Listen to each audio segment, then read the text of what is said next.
I'm Steve Wilkerson, and I'm with Jim Saunders, Executive Editor of the News Service of Florida. Well, surprise, surprise, former Republican Governor Charlie Crist has announced his candidacy as a Democrat for governor this time. What's been the reaction? I guess nobody's surprised about that. Well, no one is surprised. In fact, he had a rally in St. Petersburg, but he sort of preempted himself because he actually filed the paperwork 3 days before the rally. So no one's surprised. It's kind of like 2006 all over again. I mean, the populist themes, the people's governor, those things that Charlie Crist has always been campaigning on, they're all coming back. So. Well, give us a couple of examples. The populist governor. What events has he attended, or what issues has he raised? Yeah, he's talking a lot about education. He's talking about teachers, trying to reach out to teachers, and he's criticizing Governor Scott's handling of education policies. The Governor Scott, had an issue this past legislative session where he wanted to raise teacher pay, but Charlie Crist is going back a couple years when they were cutting funding for education.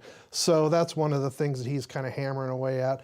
Another one that was sort of a deja vu all over again was that he's wanting to do the bullet train from Tampa to Orlando, which Governor Scott scrapped, and so it's sort of interesting to watch the divisions that are already emerging in that race. Well, the Republicans seem to attach one word right next to his name, opportunist.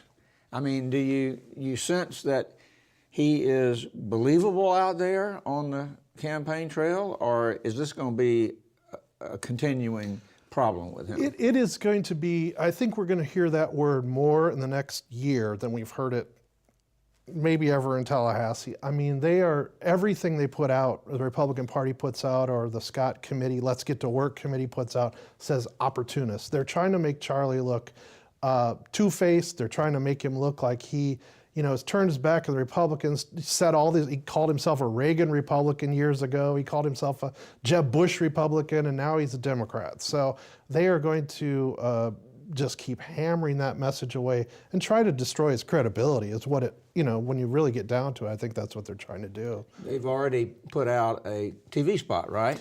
Yeah, they put out a TV spot to basically be in conjunction with his big formal announcement. And it has a series of Democratic people, very prominent, and they've found old criticism of Charlie, trying to make him look like an opportunist. When he was a Republican. When he was a Republican, they have Alex Sink, a quote from her. They have a quote from Al Gore, of all people. They have Kendrick Meek, who's a very prominent Democrat and from a prominent Democratic family, and so they must have file cabinets full of old Charlie stuff that they're just grinding out, and we're going to see it for the next year. I mean, well, flipping it a little bit, what's been his reception among Democrats? This is one of the most interesting things that I think we're looking at, and I think it's going to be interesting to see how it plays out. There's certain constituencies within the Democratic Party that I think he's going to have to really make amends with.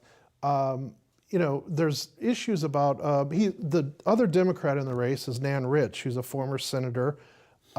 She's very well respected among particularly more liberal parts of the party. Women, she's been always a very strong voice on women's issues within the party.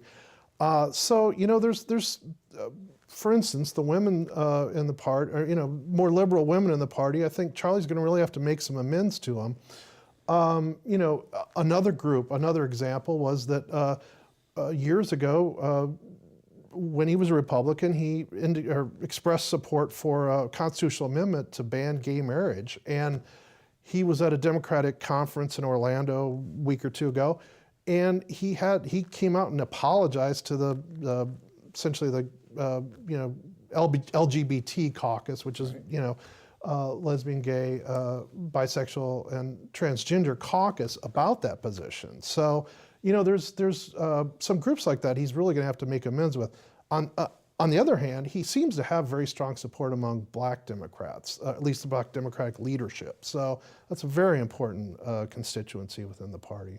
Thank you, Jim. For more news about Florida politics and government, visit the Advances section of our website.